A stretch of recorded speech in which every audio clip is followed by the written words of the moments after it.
اعوذ باللہ من الشیطان الرجیم بسم اللہ الرحمن الرحیم ربکم الذی یسجی لکم الفلک فی البحر لتبتغوا من فضلہ انہ کان بکم رحیما۔ یہ سورہ بنی اسرائیل کی آیت نمبر 66 ہے، 66۔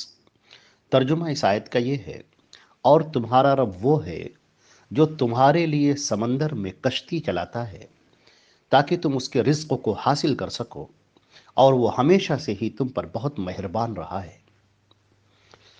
اس آیت کے اندر اللہ رب العزت نے یہ بات ارشاد فرمائی ہے کہ تمہاری تمام ضرورتوں کا خیال رکھنے والا تمہارا پاک پروردگار اللہ رب العزت ہے، اور اس کو چھوڑ کر تم کسی اور کی عبادت نہ کرو۔ جیسے کہ اس سے پہلے کی جو آیتوں میں گزرا، اللہ رب العزت نے یہاں پر اپنی شفقت اور اپنی محبت کو بیان کیا ہے کہ ربکم، تمہارا رب وہ ہے۔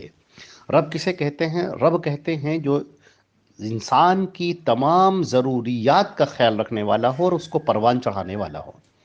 جس طرح ایک پودا پروان چڑھتا ہے اور اس کی تمام ضرورتوں کو پورا کیا جاتا ہے، اگر اس میں کوئی بھی کمی رہ جائے تو وہ پودا مرجھا جاتا ہے، اسی طرح سے انسان کی تمام ضرورتوں کو پورا کرنے والا وہ پاک پروردگار ہے، سبحانہ و تعالی ہے، اللہ جل جلالہ جل شانہ ہے۔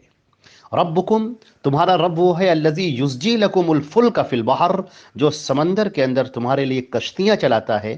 یہاں پر اللہ رب العزت نے سمندر کا ذکر خاص طور سے کیا ہے، اور یہ اس لیے کیا ہے کیونکہ اہل عرب تو زیادہ اس سے آشنا تھے۔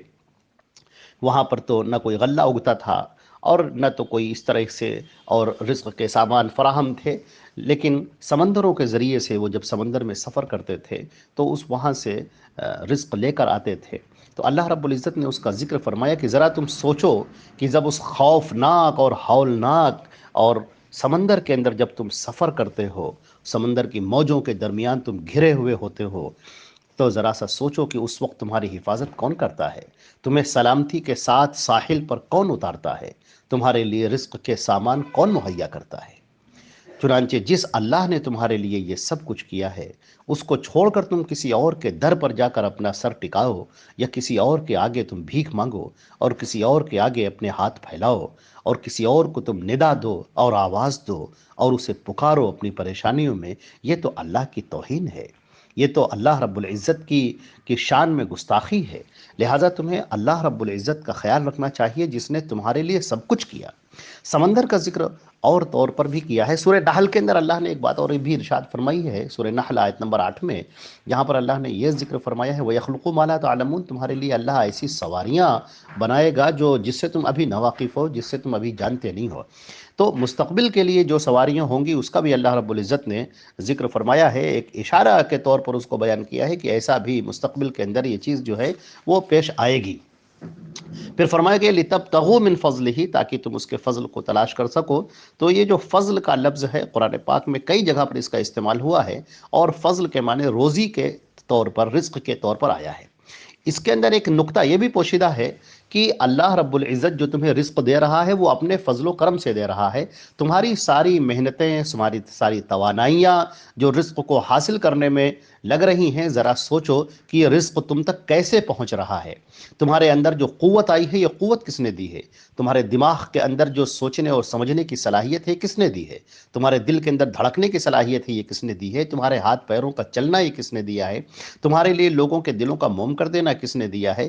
تمہارے لیے رزق کے حصول کو آسان کر دینا کس نے کیا ہے؟ اگر تم ایک ایک مرحلے پر غور کرو تب تمہیں نظر آئے گا کہ یہ سب اللہ کی شان ہے، اور اس نے تمہارے لیے رزق کو کمانے کا راستہ ہموار کر دیا ہے، اور اس کے بعد تم رزق حاصل کرتے ہو۔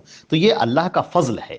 چنانچہ رزق کو اللہ کا فضل کہا گیا ہے کہ یہ اللہ کا فضل ہے، اور بھی دوسری جگہ پر بھی فضل کہا گیا ہے رزق کو، لِتَبْتَغُوا مِنْ فَضْلِهِ، تاکہ تم اللہ کے اس فضل کو تلاش کرو، اس روزی کو، اس رزق کو تلاش کرو۔ تمہارے لیے اس دنیا کو دارالاسباب بنایا گیا ہے، یہاں سبب کے ساتھ کام ہوتا ہے۔ اس دنیا کو تمہارے لیے کشادہ کر دیا گیا ہے، اس کو کھول دیا گیا ہے۔ تم اس دنیا کے اندر اپنا رزق کو کماؤ، اپنے رزق کو تلاشو، اپنے رزق کو حاصل کرو، اور یہ سب اللہ کا انعام ہے تمہارے اوپر جو اللہ نے کیا ہے۔ جن حرام چیزوں کو اللہ نے حرام کر رکھا ہے ان کے قریب بھی مت جاؤ، اور جو حلال چیزیں ہیں وہ سب تمہارے لیے ہیں، ان کو حاصل کرو۔ اور یاد یاد رکھو کہ یہ اس کا حاصل کرنا یہ بھی اللہ کے فضل و کرم سے ہے۔ انہ کان بکم رحیما، اللہ ہمیشہ سے تمہارے اوپر مہربان رہا ہے، ہمیشہ سے۔ یہ کانا کا لفظ استمرار کو بتاتا ہے کہ ماضی سے لے کر اب تک یہ ہمیشہ اللہ کا یہ معاملہ رہا ہے کہ وہ اپنے بندوں کے ساتھ انتہائی مہربان اور انتہائی شفیق رہا ہے۔ چنانچہ اب یہاں پر آپ دیکھیں کہ سمندر کا تو ذکر خاص طور سے اس لیے کیا کیونکہ اس زمین کا زیادہ تر حصہ جو خشکی کا حصہ تو تھوڑا ہے، لیکن باقی جو 75% ہے تقریباً وہ سب سمندری ہے، اور سمندر سے نامعلوم کتنی قسم کی معدنیات نکلتی ہیں، سمندر سے رزق نکلتا ہے، سمندر سے ہیرے اور جواہرات بھی نکلتے ہیں، سمندر سے اور بھی گیسوں کے بھی بہت ساری چیزیں ہیں، اور اس طرح سے نامعلوم کتنی چیزیں ہیں جو سمندر کے اندر سے نکلتی ہیں۔ سمندر کو تو کھنگال کر رکھ دیا ہے۔ اللہ رب العزت نے یہ سب کس کے لیے کیا ہے؟ یہ سمندر کے اندر کی، سمندر کی پنہائیوں کے اندر یہ رزق کس نے رکھا ہے؟ یہ تو اللہ نے رکھا ہے۔ سمندروں کے اندر تمہارا چلنا کس نے آسان کیا ہے؟ یہ تو اللہ نے کیا ہے۔ تم بڑے بڑے ٹنوں ٹن وزنی جہاز کو لے کر سمندر کے اندر چلتے ہو، اس کے سینے کو چیر کر آگے بڑھتے ہو، ذرا سا سوچو کہ یہ صلاحیت کس نے رکھی ہے؟ یہ اس کے اندر اس کو روک لینے کی صلاحیت کس نے رکھی ہے؟ یہ تیرانے کی صلاحیت کس نے رکھی ہے؟ اللہ رب العزت نے یہ ساری چیزیں کی ہیں تمہارے لیے۔ اے انسان، تو اپنے آپ پر غور کر اور ذرا سا دیکھ، اپنے آپ کو دیکھ اور اپنے ماحول کو دیکھ، اپنے ارد گرد کو دیکھ، گرد و پیش کو دیکھ، اور دیکھ کہ کس طرح سے انسان کے لیے اللہ نے سب کچھ کر رکھا ہے۔ اس کی ہر ضرورت کا سامان فراہم کر رکھا ہے، ہر چیز اس کے لیے مہیا کر رکھی ہے، مگر افسوس یہ ہے کہ انسان اپنے مالک کو نہیں پہچانتا، انسان اپنے آقا کو نہیں پہچانتا، انسان اپنے رب کو نہیں پہچانتا۔ وہ کس قدر بیگانہ بنا ہوا ہے اس در سے جہاں سے سب پاتے ہیں، کس قدر بیگانہ بنا ہوا ہے، کس قدر بے نیازی کا اظہار کر رہا ہے اس در سے جہاں کے سب محتاج ہیں، اور وہ کہیں اور اپنی صداؤں کو لگاتا ہے، کسی اور کو پکارتا ہے، اپنی پیشانیوں کے سجدے کسی اور کے لیے کرتا ہے، اپنے دل کے اندر محبتیں کسی اور کے لیے بھرتا ہے۔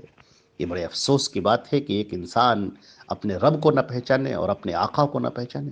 چنانچہ اس آیت کے اندر اس بات کو اجاگر کیا گیا ہے کہ تم اپنے اوپر ذرا سا دیکھو کہ کس طرح سے اللہ نے تم پر انعامات کیے ہیں۔ اپنے آپ کو سوچو، تمہارے دیکھنے کی صلاحیت کس نے رکھی ہے، سننے کی صلاحیت، ہاتھوں کو اٹھانے کی صلاحیت، چلنے کی صلاحیت، چکھنے کی صلاحیت، تمہارے ماں باپ، تمہارے بال بچے، تمہارے گھر میں تمہارا اطمینان سے رہنا، تمہارا رزق کو حاصل کرنا، دوستوں اور احبابوں کے بیچ میں بیٹھ کر خوش گپیاں کرنا، قہقہے لگانا، مسکرانا، ہنسنا، یہ سب تمہیں کس نے دیا ہے؟ یہ سارے اسباب کس نے فراہم کیے ہیں؟ ذرا سا غور کرو تو تمہیں اللہ کا فضل اپنے اوپر برستا ہوا نظر آئے گا۔ اللہ کی رحمتیں تم پر اپنا ٹوٹ کر برس رہی ہیں، لیکن تم اس پر شکر گزار نہیں بنتے، تمہارے اندر شکر گزاری کے جذبات نہیں آتے، تم ذرا سی پریشانی میں بے چین ہو جاتے ہو، ذرا سی مصیبت آ جاتی ہے اور تم سب کچھ بھول جاتے ہو اور سارے انعامات کو فراموش کر دیتے ہو، اور بھول کر صرف اللہ رب العزت سے شکوے اور گلے تمہارے سامنے رہ جاتے ہیں، اور اس کے بعد پھر تم شرک اور کفر میں پڑ جاتے ہو، اور اللہ کی اس عبدیت سے تم باہر نکل رہے ہو، اللہ رب العزت کی اس در سے تم بھاگ رہے ہو جہاں کا ہر شخص غلام ہے، اور تم اس سے اپنے آپ کو بھاگ رہے ہو، اسے تم پیچھا چھوڑا رہے ہو۔ تمہیں چاہیے کہ تم اپنے دل کے اندر اللہ کی محبت کو خالص کرو۔ اللہ رب العزت نے فرمایا والذین آمنوا اشد حبا للہ، جو ایمان والے ہیں وہ اللہ سے سب سے زیادہ محبت کرنے والے ہیں۔ اللہ کی نعمتوں کی قدر کرو، اللہ کی نعمتوں پر اللہ کا شکر ادا کرو، اپنے اوپر اللہ کے فضل کو دیکھو، اپنی ان سانسوں کو، جو تمہاری سانسیں چل رہی ہیں، ان کو غنیمت سمجھو، یہ قیمتی سانسیں ہیں، ان کو غنیمت سمجھو، اور مرنے سے پہلے آخرت کی تیاری کر لو۔ اس دنیا کے اندر، یہ دنیا دارالامتحان ہے، اس دنیا کے اندر رہ کر آخرت کے لیے تیار ہو جاؤ۔ اپنے اس گھر کو بنانے کی فکر کرو جہاں پر تمہیں ہمیشہ ہمیشہ کے لیے رہنا ہے۔ اپنے اس آقا کو راضی کرو جس کے سامنے تمہیں کھڑا ہونا ہے۔ اپنے اس آقا کو خوش کرو، اس کے لیے حمد و ثنا کے زمزمے گاؤ، اس کے لیے نماز پڑھو، اس کے لیے قربانی کرو، اس کے لیے روزہ رکھو، اس کے لیے طواف کرو، اس کے لیے ذکر کرو، اس کو ہر لمحہ یاد کرو، اور اس سے استغفار طلب کرو، اور اس سے معافی طلب کرو، اور اس سے اس کا فضل طلب کرو، اور اس سے اس کی رحمتیں طلب کرو، جس کے سامنے تمہیں کل کھڑا ہونا ہے اور کھڑے ہو کر حساب دینا ہے، جو تمہاری زندگی کے ایک ایک لمحے سے واقف ہے۔